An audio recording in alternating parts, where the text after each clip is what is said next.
Buenas tardes a todos y una vez más bienvenidos al Museo de la Evolución Humana.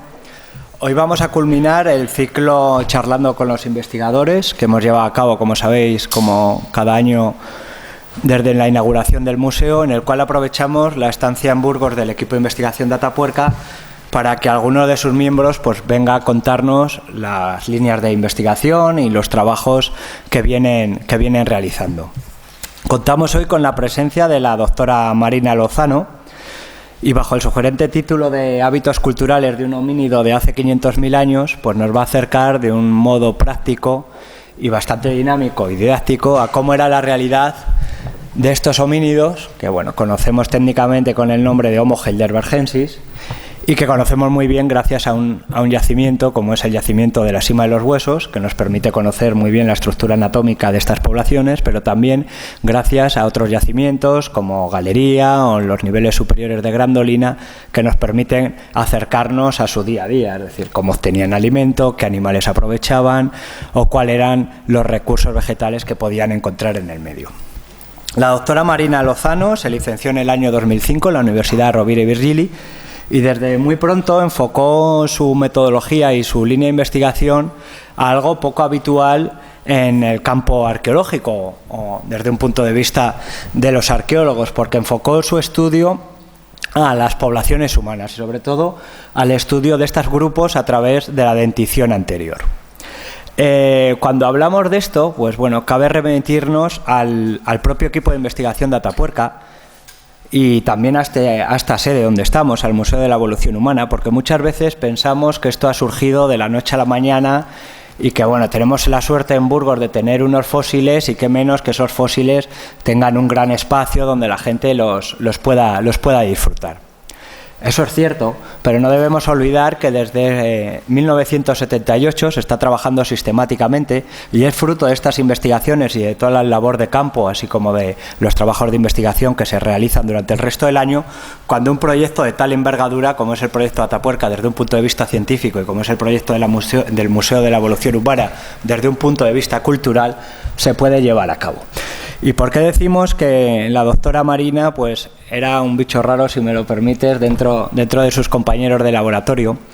Pues ella cuando comenzó a realizar la tesina, empezó a trabajar en 1996 en el equipo de investigación, pues se dedicó al estudio de los dientes, ¿no? Y bueno, un arqueólogo normalmente que si le dices que has estudiado arqueología, que normalmente estás enfocado a estudiar los restos de la cultura material de esas poblaciones, es decir, las herramientas de piedra, otro tipo de artefactos, las huellas que pueden quedar en los huesos de animales, es decir, la lectura cultural de esos huesos, pues llevar esto al campo de los grupos humanos y de los restos humanos es muy complicado. O dicho en otras palabras, cómo estudiando los dientes anteriores de homínidos de hace 500.000 años podemos descubrir algunos hábitos y algunas costumbres y, en definitiva, parte de la organización social de estos grupos, ¿no?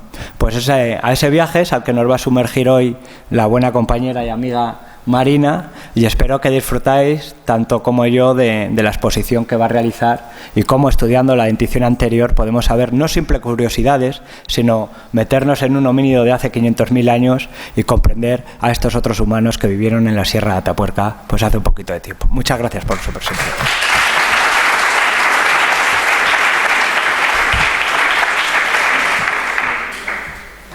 Muchas gracias, Rodrigo, por esta presentación y también me gustaría agradecer al Museo de la Evolución Humana que me hayan invitado a dar esta charla y, por supuesto, a todas las personas que habéis acudido a escucharla. Efectivamente, tal y como Rodrigo ha presentado, de lo que os voy a hablar esta tarde es sobre qué hábitos culturales tenían los humanos que vivían hace 500.000 años en la Sierra de Atapuerca y también por extensión en Europa. Como esta conferencia, esta charla, se basa sobre hábitos culturales, creo que antes de empezar debemos recordar qué entendemos por hábito, por un hábito cultural. Un hábito es una conducta que se repite de manera sistemática, es decir, siempre más o menos igual, y esto es interesante, a lo largo del tiempo, en la vida de un individuo, ya sea durante toda su vida o durante una parte de su vida. Es decir, Si nosotros somos capaces de establecer hábitos de los individuos que vivieron hace 500.000 años, podremos saber información acerca de su vida, de su cultura. Es decir, no nos vamos a quedar en averiguar hechos anecdóticos o esporádicos, sino que vamos a obtener una gran cantidad de información. Hace unos 500.000 años, en Europa, se cuenta con presencia humana, con ocupación, dispersa por gran parte de Europa. Lo que destaca es que ya hay una ocupación humana que es bastante más numerosa que la que había en épocas anteriores. Además, también podemos ver que se empiezan a poblar latitudes septentrionales que hasta el momento habían sido poco o nada habitadas. El protagonista de todo este poblamiento es la especie Homo heidelbergensis. La especie Homo heidelbergensis se conoce desde hace tiempo, ya que en el año 1907 apareció este fósil, que es la mandíbula de Mauer, y es el fósil a partir del cual se describió la especie, es decir, es el holotipo de la especie Homo heidelbergensis. La especie recibe el nombre de Homo heidelbergensis porque el yacimiento de Mauer está situado en la localidad alemana de Heidelberg, y de ahí el nombre. A partir de ese momento se han ido encontrando restos humanos adscritos a Homo heidelbergensis en otras partes de Europa. Por ejemplo, también han aparecido en el yacimiento de Winfisleben, que se encuentra también en Alemania. También han aparecido evidencias de esta especie en el yacimiento inglés de Boxgrove, también en Aragón y en España. En la península ibérica, las evidencias de Homo heidelbergensis las encontramos en la Sierra de Atapuerca. Las encontramos en dos yacimientos de la Sierra de Atapuerca, en el yacimiento de Galería, que se encuentra en la trinchera del ferrocarril, y también lo encontramos en el yacimiento de la Sima de los Huesos. Y es precisamente en el yacimiento de la Sima de los Huesos donde vamos a centrar nuestra atención a partir de ahora, porque en este yacimiento han aparecido más del 80% de todos los fósiles adscritos a Homo heidelbergensis. Y por lo tanto, si queremos establecer cómo era su vida, es el mejor sitio para poder analizarlo, para poder estudiarlo. El yacimiento de la Sima de los Huesos se encuentra situado en la Sierra de Atapuerca, que está muy cerquita de aquí, a 15 kilómetros. La entrada a este yacimiento es este punto, que es la Cueva Mayor, porque el yacimiento de la Sima de los Huesos se encuentra en el interior del sistema kárstico Cueva Mayor, Cueva del Silo. Después de hacer un recorrido por la cueva de medio kilómetro, llegamos a la Sima de los Huesos, que es este punto de aquí. En este yacimiento se han recuperado hasta el momento más de 6.500 restos humanos pertenecientes a Homo heidelbergensis. Este número se va incrementando año a año con las excavaciones arqueológicas que se llevan a cabo. Este número de 6.500 restos pertenece como mínimo a 28 individuos. Pero es que además en este yacimiento han aparecido mezclados con huesos de oso de otros carnívoros y ha aparecido una herramienta lítica que está fabricada en cuarcita. No ha aparecido ningún resto de herbívoro. Los 28 individuos que se han identificado en el yacimiento de la Sima de los Huesos cubren un amplio rango de edades, desde los 4 o 5 años del individuo más joven, más pequeño, hasta los más de 35 o 40 de los individuos adultos o más viejos del grupo. Se han encontrado restos tanto de hombres como de mujeres en una proporción bastante equilibrada. A pesar de que se han descubierto 6.500 restos fósiles en el que está representado todo el esqueleto, incluso huesos tan frágiles como los huesos del oído medio, para poder establecer los hábitos culturales de esta especie, nosotros vamos a estudiar básicamente los dientes. En este yacimiento han aparecido más de 500 dientes de todas las categorías dentales, es decir, han aparecido incisivos y caninos, premolares y molares. Esto nos va a dar una información espectacular sobre la vida de estos individuos. Los dientes se conservan de una manera muy buena en la Sima de los Huesos y simplemente analizando su morfología podemos ascribir especies, podemos ya ver cómo había crecido, cómo se desarrollaban estos individuos. Con las patologías podemos averiguar cómo era su vida, pero es que nosotros ahora lo que vamos a poner toda la atención es en el desgaste dental. Si miramos los dientes de la Sima de los Huesos, veremos que destaca el elevado desgaste dental que presentan. pero tanto los dientes de los individuos más mayores, que sería normal, como también presentan un desgaste muy importante los dientes de los individuos más jóvenes, que eso ya no es tan normal. El desgaste dental, de todas maneras, no puede ser considerado como una patología, porque no es patológico, es la consecuencia lógica de usar los dientes. Si usas los dientes mucho, acabarán desgastándose. Lo importante es intentar averiguar qué realizaban estos homínidos para que tuvieran este desgaste dental tan acusado. Para poder establecer las causas del desgaste dental, tenemos que estudiar los dientes por separado, según sean dentición anterior y dentición posterior, ya que cada una de estas dos partes de la dentición realiza unas funciones y por tanto se desgasta de una determinada manera. Vamos a empezar hablando de la dentición posterior. La dentición posterior está formada por los premolares y los molares. Con ellos masticamos, es decir, cuando comemos lo que hacemos con los molares es triturar, aplastar, moler los alimentos y después nos los tragamos. Durante este proceso de masticación, la mandíbula se mueve de una manera u otra dependiendo de la naturaleza del alimento. Es decir, por ejemplo, si masticamos carne, lo más probable es que mastiquemos poco rato y además lo hagamos con los movimientos más verticales. Si por el contrario masticamos alimentos más duros, más fibrosos, tardaremos más tiempo en masticar y lo haremos con unos movimientos de la mandíbula horizontales y rotatorios. Pues bien, si sabemos cómo masticaban estos individuos, podremos obtener información sobre su dieta. Pero no vamos a saber exactamente lo que comían, es decir, analizando los dientes no vamos a poder decir comían ciervo, comían caballo o comían bayas. Lo que vamos a saber es que vamos a obtener información acerca de cómo era la comida que ingerían. Es decir, vamos a poder saber si esos alimentos eran blandos o eran duros, si eran muy abrasivos, si estaban poco o mucho o muy procesados, si eran ácidos. O sea, que vamos a obtener información sobre la textura, sobre las propiedades físicas de los alimentos. Obviamente, a partir de este punto, vamos a poder hacer otras inferencias. Para estudiar el desgaste que se queda grabado en los dientes por la masticación, la metodología que utilizamos es que analizamos esos dientes en un microscopio electrónico de barrido. Para poder analizarlo, lo que solemos hacer es moldes. Sí que es cierto que actualmente existen los microscopios electrónicos de cámara ambiental con el que puedes observar directamente los fósiles sin que sufran ningún daño. Pero muchas veces lo que sucede es que por nivel práctico el investigador o el microscopio no están en el mismo centro y los dientes se encuentran en otro diferente. Entonces lo más cómodo es hacer réplicas, moldes de esos dientes. Para ello seguimos un sistema que tiene dos pasos. En un primer momento realizamos un molde o negativo del diente original utilizando una silicona de impresión dental exactamente igual a la que utilizan los dentistas para hacer luego la ortodoncia.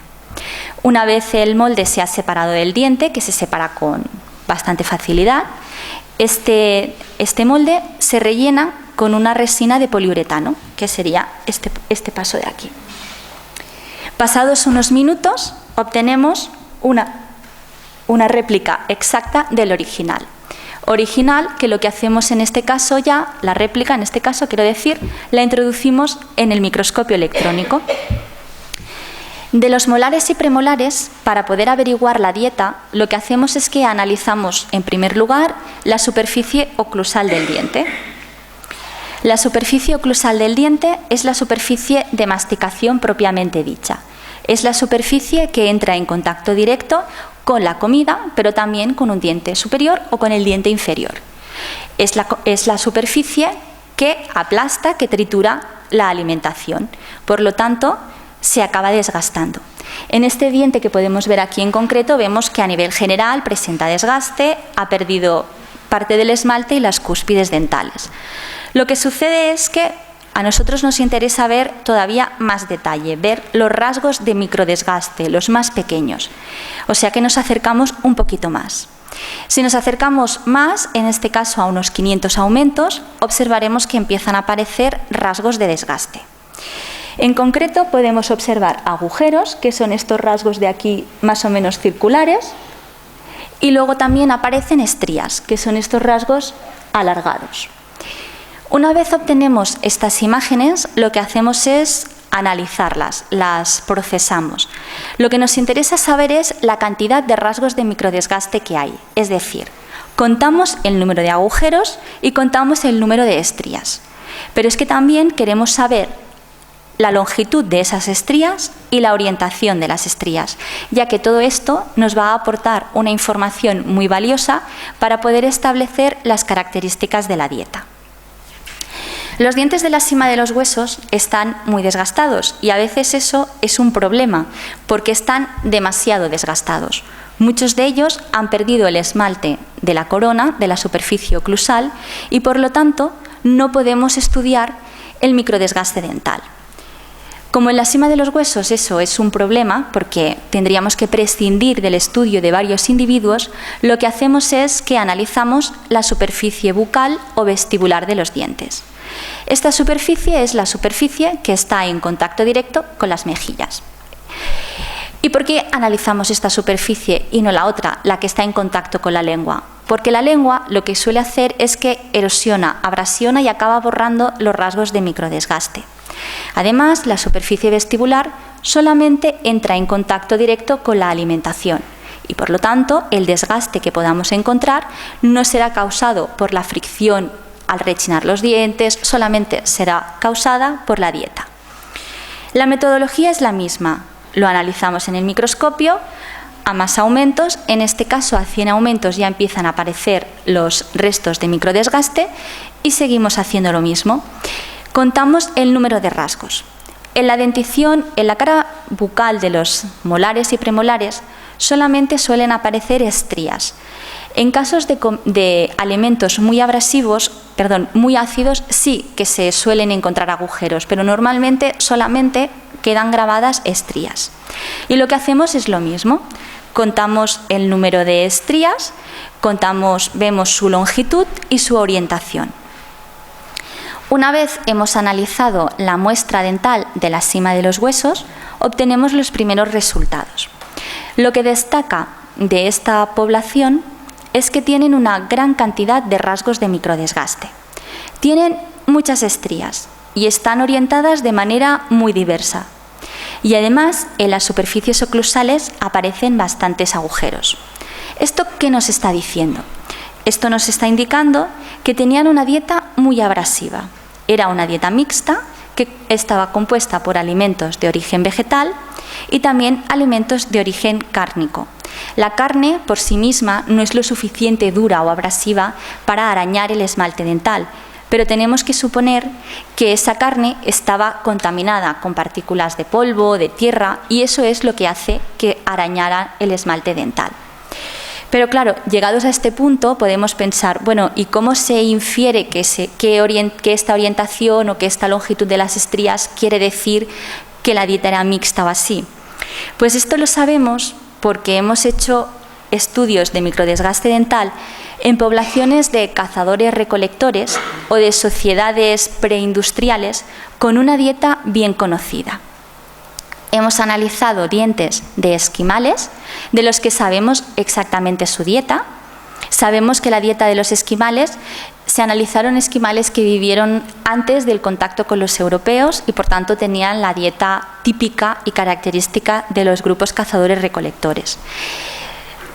Una vez hemos analizado los dientes de los esquimales, sabiendo que tienen una dieta básicamente carnívora, que muchas veces incluso ingieren la carne o seca o incluso congelada, hemos podido ver que el microdesgaste que presentan está caracterizado por muy poquitas estrías y además orientadas en vertical. Por eso podemos decir que los individuos de la cima de los huesos comían carne, porque hemos encontrado estrías orientadas en vertical, que es el movimiento que realiza la mandíbula para ingerir este tipo de alimentos. Pero es que también hemos analizado otras poblaciones cazadoras-recolectoras, como por ejemplo es un representante de los Vedas, que es un pueblo de cazadores-recolectores de Sri Lanka. La alimentación de este grupo es mixta, pero con un importante componente cárnico. pero es interesante porque ya introducen una parte de vegetales. Cuando se analizan las superficies dentales de estos individuos, se puede ver que siguen teniendo estrías en vertical, lo típico de las poblaciones carnívoras, pero que ya tienen más rasgos de microdesgaste y orientados en horizontal o intermedio, que nos está indicando que su dieta también tenía un aporte vegetal. Pero es que hay más tipos de dieta y más poblaciones de aborígenes. Por ejemplo, los aborígenes australianos tienen una dieta mixta. Ingieren tanto carne como alimentos de origen vegetal. Es una dieta que suele ser bastante abrasiva y, por lo tanto, el desgaste que presenta está compuesto por muchos rasgos de microdesgaste, muchas estrías con orientaciones diversas. En el caso de los aborígenes australianos, también el hecho de que a veces cocinen en hornos hechos enterrados en el suelo, con cenizas y con piedras, hace que la comida todavía sea más abrasiva. Por eso, una vez se tienen los resultados del microdesgaste de los individuos de la sima de los huesos, hemos visto que quizá el grupo que más se parece serían los aborígenes australianos. No obstante, en el caso de los individuos de la sima de los huesos, hay un hecho que debemos destacar, y es el fuego, y en este caso la no utilización del fuego para cocinar, para procesar alimentos. Por lo tanto, una dieta que es ingerida toda cruda se incrementa muchísimo más el microdesgaste dental. Hasta aquí hemos podido establecer el desgaste de dieta de los individuos adultos o de los niños mayores de 4 años, que es precisamente la edad del único resto infantil que se tiene. Obviamente, si no tenemos dientes de los niños menores de 4 años, es difícil que podamos establecer algo sobre la dieta de los más pequeños. No obstante, en este caso, para intentar averiguar algo, vamos a fijarnos en una patología dental. En concreto, nos vamos a fijar en la hipoplasia de esmalte. La hipoplasia de esmalte es una patología que se forma cuando los dientes permanentes se están formando. Los niños tienen la dentición de leche, pero es que mientras se utiliza la dentición de leche, en el interior de sus maxilares y mandíbulas se están formando los dientes permanentes. Si durante el crecimiento de esos niños se produce algún tipo de estrés, ya sea causado por un estrés relacionado con una enfermedad importante o con un periodo de carestía nutricional, ese crecimiento dental se para. Una vez el individuo se ha recuperado, lo que sucede es que el crecimiento dental se vuelve a reanudar. Pues en este proceso de parar y volver a empezar, se forma esta línea que sería una especie de cicatriz. La importancia de la hipoplasia de esmalte es todavía mayor, porque sí que podemos saber que si un individuo tenía hipoplasia, en el momento en que ese diente se estaba formando, había tenido algún tipo de enfermedad o momento de estrés.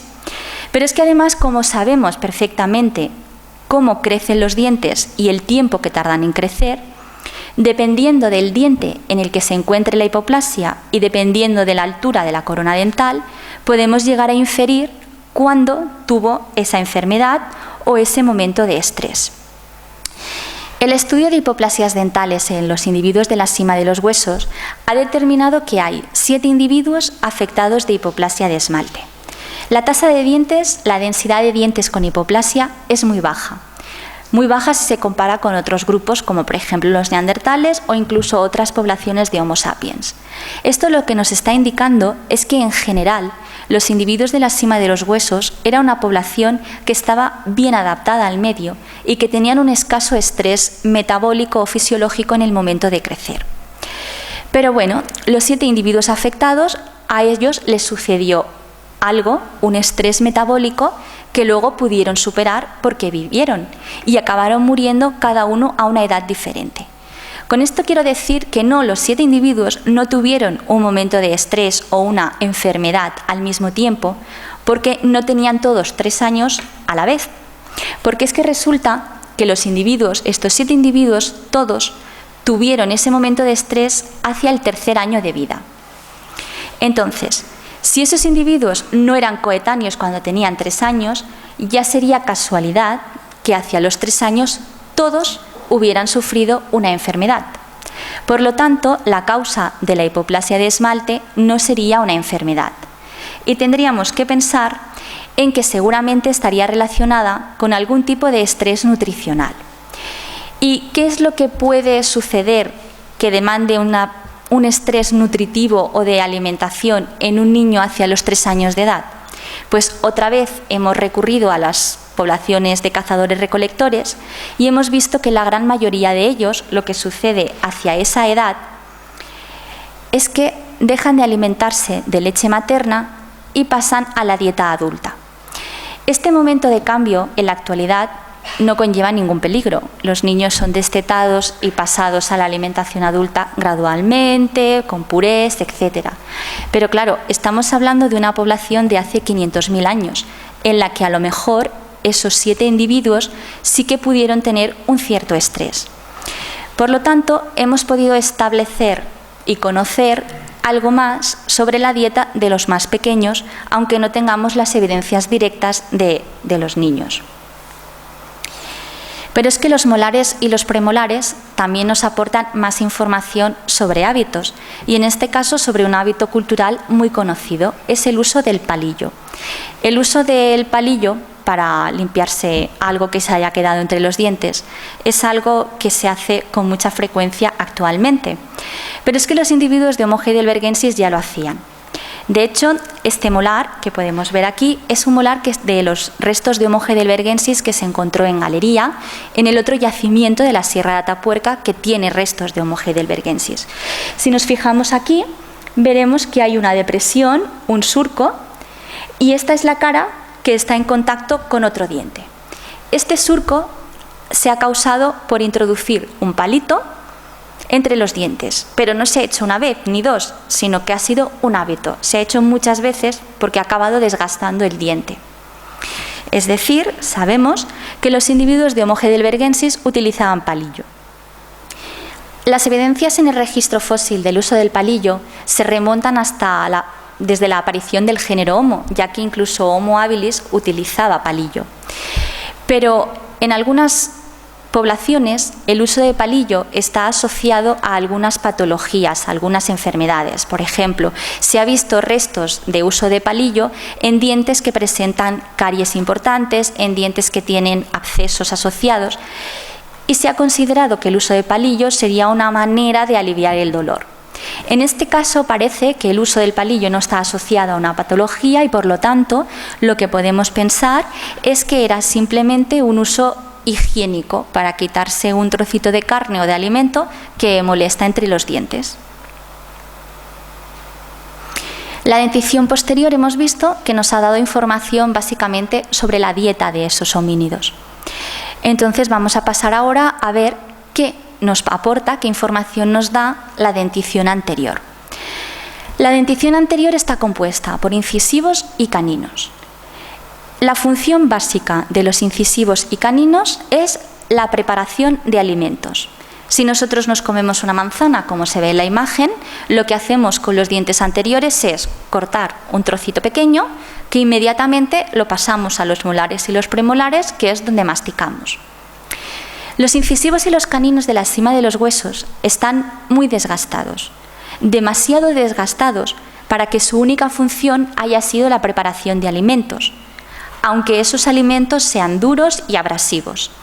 Está tan desgastada que se ha hecho un estudio y se ha visto que hacia la 3ª o 4ª década de vida los incisivos inferiores habrían perdido prácticamente su corona. Ese desgaste tan grande no es fruto solamente de la utilización o de la función normal de los dientes. Y por lo tanto nos está indicando que los dientes anteriores habían sido utilizados como una herramienta o como una tercera mano, es decir, habían tenido un uso que se denomina no masticatorio. Incluso en la actualidad seguimos utilizando los dientes anteriores como si fuera una pinza. Los niños pequeños se lo llevan todo a la boca para recibir estímulos del mundo que les rodea y luego de adultos pues sujetamos un bolígrafo, abrimos una horquilla o por ejemplo sujetamos la pipa. De hecho, se ha documentado desgaste asociado al uso de pipa.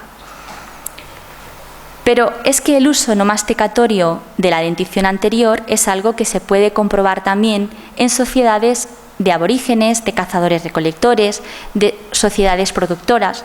En las imágenes observamos, ella es una india seri de Estados Unidos que lo que realiza con los dientes son procesos de cestería. Fabrican cestos y sujetan las fibras entre los dientes. Ella también es otra india de la misma etnia que hace lo mismo. Y luego están los esquimales, que utilizan muchísimo los dientes como una tercera mano. Una de las actividades o uno de los movimientos básicos de utilizar la dentición anterior como una herramienta es la técnica que estamos viendo en las imágenes. Esta técnica se denomina técnica de poner y cortar, es decir, ponemos o sujetamos algo entre los dientes anteriores, lo sujetamos con la otra mano y con la mano que nos queda libre cogemos una herramienta y lo cortamos. Esta actividad la realizan los esquimales. Y es un hábito tan importante que incluso los niños más pequeños comen así. Y lo siguen haciendo en la actualidad, porque esta fotografía es bastante reciente. En caso de Homo heidelbergensis sería así. Obviamente Homo heidelbergensis no utilizaría un cuchillo metálico, sino que lo haría con una herramienta de piedra. Pues bien, si este movimiento se hace una vez y otra, lo que puede acabar pasando es que te des un golpe o te arañes las superficies dentales. Y efectivamente, en los dientes de la cima de los huesos, en los incisivos y en los caninos, observamos unas marcas que son fruto de esta actuación. Si las analizamos más de cerca, vemos las marcas, son estas estrías que tienen la misma morfología que las marcas de corte que encontramos en los huesos de animales. Es decir, que sabemos que están realizadas con una herramienta lítica. Pero es que encontrar estas marcas nos da todavía más información. Nos puede ayudar a saber la mano que utilizaban estos individuos. Y esto es importante, porque para saber si una persona era diestra o zurda, en los estudios actuales que se hacen de poblaciones diversas, lo que se hace es pedir a la gente que estás observando que hagan algo, o sea, que trabajen utilizando las manos. Entonces ves la mano que utilizan preferentemente. Obviamente esta metodología nosotros no la podemos utilizar, pero con esto tenemos una pista, porque sabemos que las marcas que hay en los dientes han sido causadas por una herramienta lítica y por el mismo individuo que tenía los dientes. Entonces lo que hemos hecho ha sido, hemos replicado experimentalmente estos movimientos con personas diestras y con personas zurdas. Y los resultados son que la gran mayoría de las estrías que podemos encontrar en los dientes que han arañado personas zurdas tienen una orientación en oblicuo izquierdo y que la gran mayoría de las estrías que se ha producido un individuo diestro tienen la orientación contraria, en oblicuo derecho. Hemos analizado más de 800 estrías presentes en los dientes de los individuos de la cima de los huesos. Y la gran mayoría de estas estrías tienen esta orientación, que podemos ver en estas imágenes. Es decir, se corresponden con las realizadas con la mano derecha. No hemos podido analizar la dentición de los 28 individuos porque 8 de ellos no tienen dientes anteriores asociados, pero sí que hemos analizado la dentición de 20 individuos que todos presentan estas estrías, pero 15 de ellos presentan estrías preferentemente en oblicuo derecho, es decir, nos están indicando que eran diestros o al menos utilizaban la mano derecha para realizar este tipo de actividades. Sabemos que realizaban esta técnica, pero ¿sabemos para qué? Pues sí que lo podemos saber, y para ello nos vamos a ayudar de otras evidencias de desgaste que también encontramos en la dentición anterior de los incisivos y de los caninos de la cima de los huesos. Si nosotros sujetamos un material entre los dientes y lo sujetamos con demasiada fuerza o tiramos de él, lo que puede acabar sucediendo, si eso se hace bastante a menudo, es que el diente se rompa. Esto son dos imágenes de dos incisivos de la cima de los huesos que presentan una esquirla, una rotura. Se ha roto el esmalte dental y se ha roto cuando estos individuos estaban vivos. han seguido utilizando los dientes y esa rotura se ha redondeado, se ha pulido. Es decir, sabemos que es algo que ha pasado en vida de los individuos. Pero es que si además de sujetar o de hacer fuerza, lo que haces es estiras hacia adelante y hacia atrás ese material, lo que va a acabar sucediendo es que en las superficies oclusales de los incisivos y los caninos se formen estas estrías que tienen una orientación que nos está indicando precisamente eso, que estiraban hacia adelante y hacia detrás. Pero, ¿qué estiraban? ¿Qué trabajaban? Pues trabajarían pieles, tendones, fibras vegetales. ¿Y por qué lo sabemos? Pues lo sabemos porque tenemos evidencias de las poblaciones de cazadores-recolectores y volvemos a utilizar a los esquimales que ablandan y procesan pieles con la dentición anterior. Se ha analizado la dentición de esquimales y de aborígenes australianos, poblaciones que sabemos que hacen esos movimientos porque tenemos imágenes y registros etnográficos, y el microdesgaste dental que presentan coincide con el de la sima de los huesos. Es decir, podemos inferir que esos individuos de Homo heidelbergensis también trabajaban estos materiales. Pero para ayudarnos a entender la cantidad o el esfuerzo o sobreesfuerzo que realizaban con la dentición, en el caso de la sima de los huesos también nos podemos apoyar con evidencias que nos aportan algunas patologías, y en concreto con las artropatías degenerativas de la mandíbula. Estas artropatías se producen por una excesiva carga de la mandíbula, de la dentición. Se sobrecargan los músculos de la cabeza, del cuello y acaba degenerando en una artropatía. En la sima de los huesos se han encontrado evidencias de esta patología en diversos individuos. Y lo que es destacable no es que la tengan los individuos más ancianos, que podría ser normal una consecuencia lógica del uso de la dentición durante toda su vida, sino que también aparecen algunos individuos jóvenes, ya les empieza a aparecer este rasgo. Por lo tanto, estas actividades se realizaban con mucha frecuencia y con una intensidad importante. Si recapitulamos, vemos que los hábitos culturales que hemos podido encontrar analizando la dentición de los individuos de la sima de los huesos son diversas. En primer lugar, sabemos que tienen una dieta abrasiva y además la ingerían en crudo. Pero es que a partir de este punto, si queremos obtener más información acerca de la dieta, lo que debemos hacer es mirar, observar el registro fósil de otros yacimientos de la Sierra de Atapuerca que nos da información más directa sobre lo que comían. En los yacimientos de Galería o en los niveles superiores de Grandolina encontramos los restos de los animales que eran cazados y comidos por esos individuos. Y por tanto aquí ya podemos establecer pues, que comían ciervos, rinocerontes, caballos y un largo etcétera.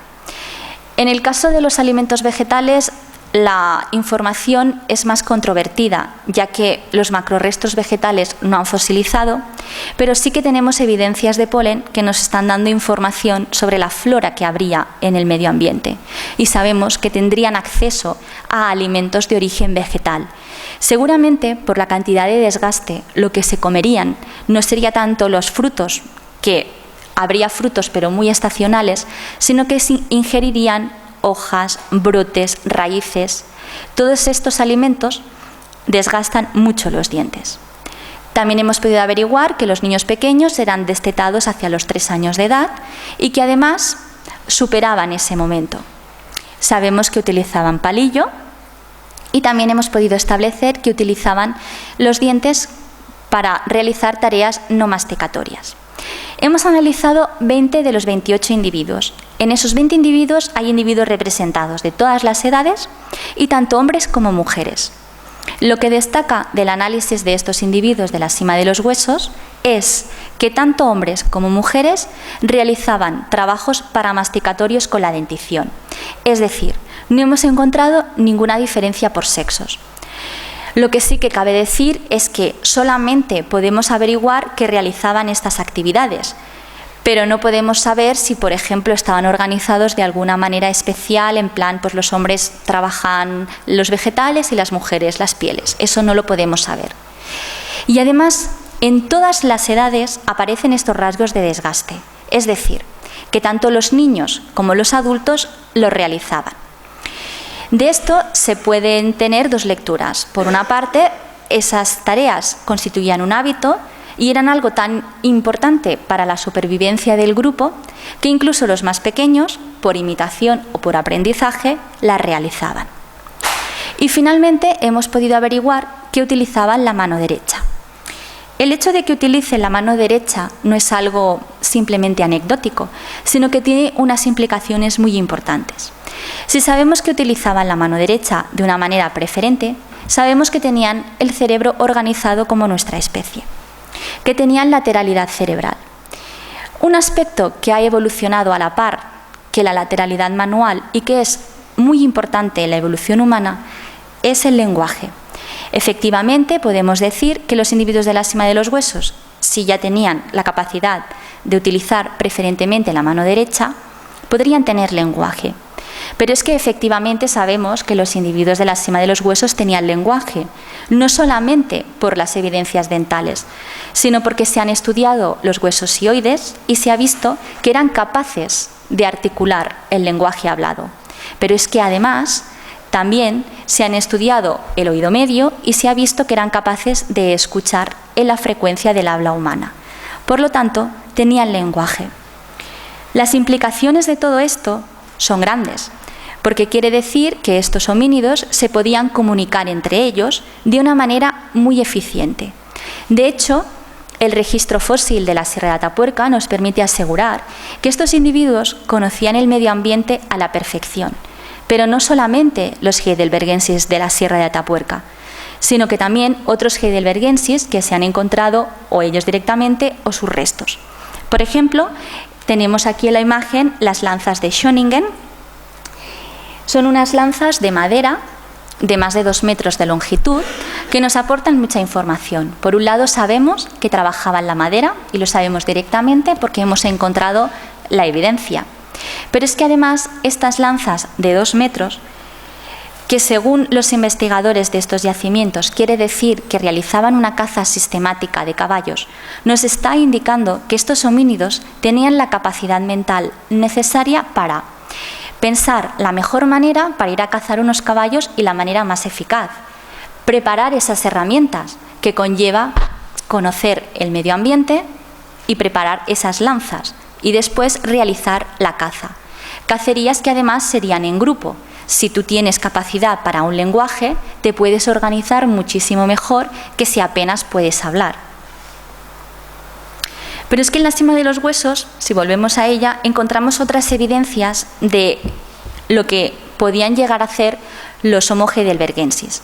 Hemos encontrado evidencias de que cuidaban de los miembros del grupo más ancianos o más desfavorecidos.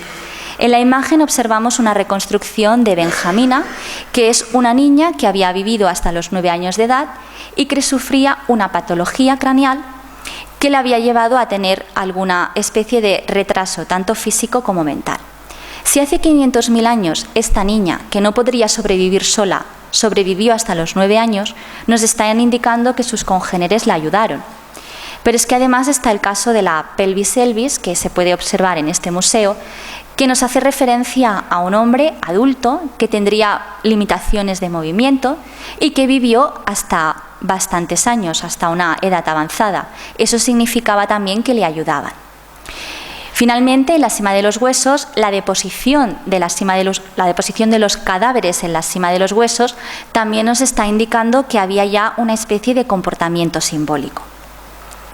Es decir, que sabemos que no solamente los individuos de la sima de los huesos, sino que en general toda la especie Homo heidelbergensis tenían ciertos hábitos, una dieta mixta abrasiva, eran destetados hacia los 3 años, realizaban muchas tareas paramasticatorias, conocían el medio perfectamente y realizaban una caza sistemática.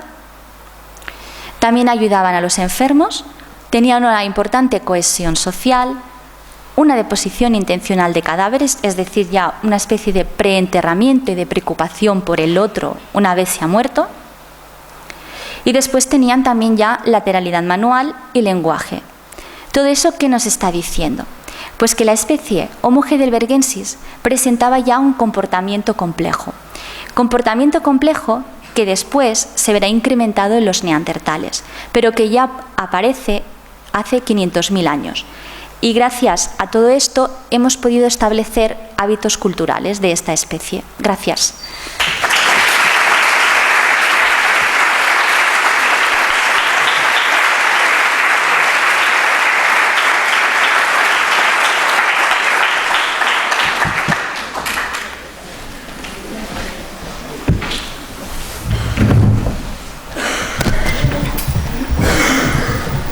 Muchas gracias, Marina, por tu exposición.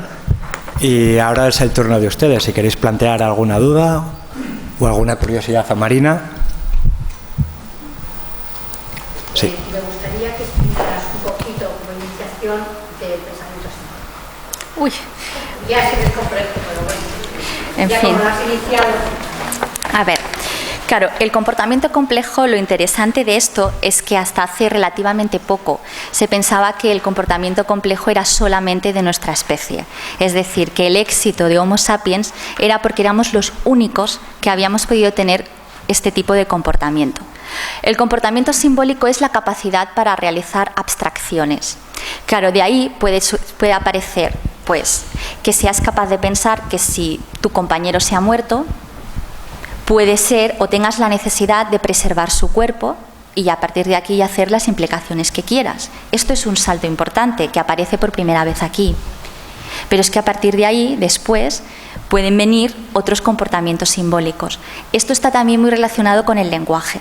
Si no se tiene la capacidad para hablar, para expresar este pensamiento, esto no aparece. Entonces, la importancia de esto es que este comportamiento simbólico ya empieza a aparecer aquí con estos esbozos. A partir de ahí, los neandertales lo desarrollan. Homo sapiens lo acaba de desarrollar pues, con el arte, ¿no? Que es como lo más, y así seguimos evolucionando hasta el momento. Pero con el comportamiento simbólico esto da para una conferencia. Pensaba que si, por ejemplo, los cadáveres se encontraban en un sitio para que no fueran detectados de otras cosas. Claro, puede ser. Lo que pasa es que... Ya implica un cierto cuidado también de los cadáveres. Claro. Claro, bueno, la intención la tenían porque en la cima de los huesos los depositaban todos juntos en un sitio. Ahora, ¿por qué lo hacían o qué les llevó a hacer eso? Podemos, claro, lanzar hipótesis, pero no es difícil saberlo. Lo primero, felicitarla por su magnífica charla. Mi pregunta es la siguiente. ¿Cómo hace ya 500.000 años se explique la lateralidad del cerebro? Es decir, las áreas de Broca y de Wernicke en estos seres. Muchas gracias. Vale, a ver, bueno, por aquí hay gente que también podría contestar estupendamente a esto, pero bueno, a ver, en realidad las inferencias sobre la lateralidad cerebral a las que yo puedo llegar son inferencias, es decir, yo puedo llegar a saber que han utilizado la mano derecha de una manera preferente.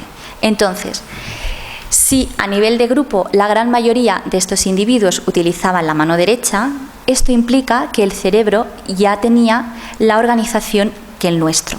Me explico. Esto quiere decir que las dos mitades del cerebro, cada una de ellas rige la parte contralateral del cuerpo. Si ya utilizaban la mano derecha, quiere decir que el hemisferio cerebral izquierdo estaba ya preparado para ello. Y en ese mismo hemisferio tenemos las evidencias del lenguaje. Por lo tanto, se puede inferir que también tendrían lenguaje. Pero esto no es algo que aparezca en el cerebro solamente a partir de Homo heidelbergensis, sino que en el registro fósil ya se empieza a ver antes. Pero es difícil, obviamente, porque como estudiar los endocráneos es algo más complicado, porque no siempre se conservan enteros.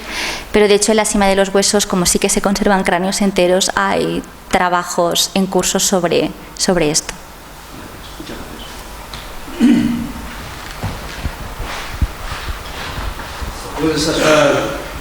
Buenas tardes. ¿Se puede sacar ADN de estos fósiles, de esta especie, de esta edad? ¿O se ha sacado?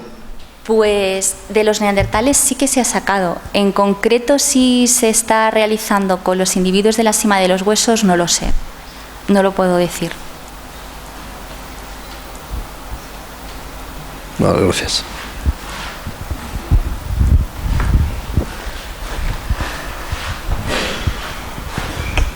Primeramente, Marina, gracias por tu bellísima y completa exposición. Y ya que has hablado del lenguaje, ¿qué nivel de lenguaje? Uf.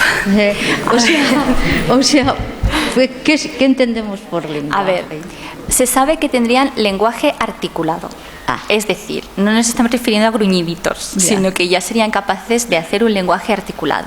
Seguramente no podrían vocalizar todas las vocales que vocalizamos ahora, pero sí que tendrían un lenguaje. Más, claro, no, vale, no puedo saber. Gracias.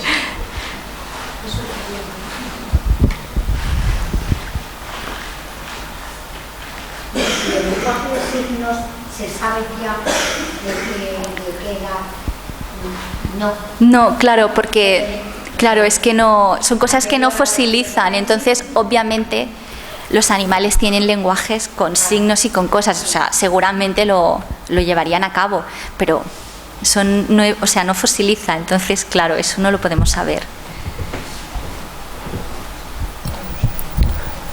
¿Alguna pregunta más? Bueno, pues una vez más, gracias Marina por tu presencia y muchas gracias a todos ustedes. Hay un señor ahí. Vale.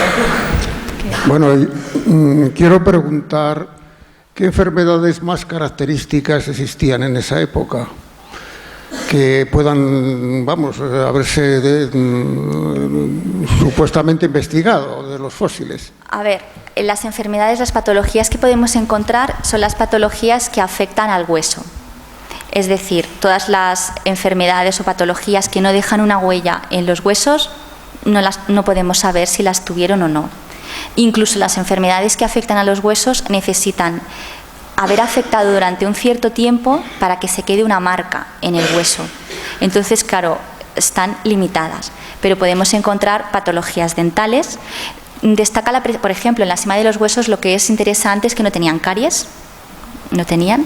Sí que hemos encontrado que tenían enfermedad periodontal, tenían abscesos, tenían artritis, consecuencias lógicas del uso del cuerpo para realizar actuaciones repetidas y repetidas. Pero, claro, también las patologías son limitadas. Hemos podido averiguar la patología de Benjamina, que tenía una deformación craneal congénita. Sí, se pueden averiguar patologías, pero, claro, solamente limitadas a lo que queda marcado en el hueso.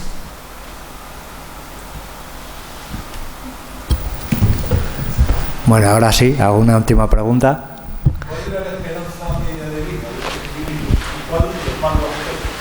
Pues con el desgaste dental se hizo un cálculo con los incisivos y los caninos y se vio que hacia la cuarta década de vida, más o menos los 40 años, habrían perdido prácticamente toda la dentición. Entonces, se supone que individuos que tenían que masticar una dieta muy dura, poco más podrían vivir. Entonces, en principio, hacia los 40 años es donde se pone el límite. No obstante, estudios por ejemplo, de la pelvis elvis, se ha datado que ese individuo podría incluso haber sido un poco más longevo. Entonces, eso lo que quiere decir es que si ese individuo, por ejemplo, ya no tenía dientes, lo que quiere decir es que le tendrían que ayudar a comer, pues masticándole la comida o algo. Pero vamos, en estas poblaciones y haciendo comparaciones con cazadores-recolectores, 40 ya el límite.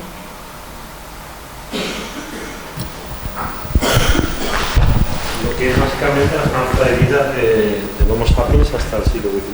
Pues más o menos, claro. Sí. Es que ahora nos sorprende, pero en realidad lo que pasa es que, claro, también el Homo sapiens a lo mejor había alguno que vivía más tiempo y entonces la esperanza entre los que se vivían más tiempo y los que morían pequeños pues quedaba equilibrada, ¿no? Y quizá en esas poblaciones cazadoras recolectoras era como todos más hacia... Sí. O sea que en 200 años hemos avanzado unos 40 años de vida. Bueno, sí, podríamos decirlo así. Claro, aquí el avance de la medicina, los antibióticos, el sistema de alcantarillado, etcétera, etcétera, la higiene, el agua corriente, todo eso ha ayudado muchísimo.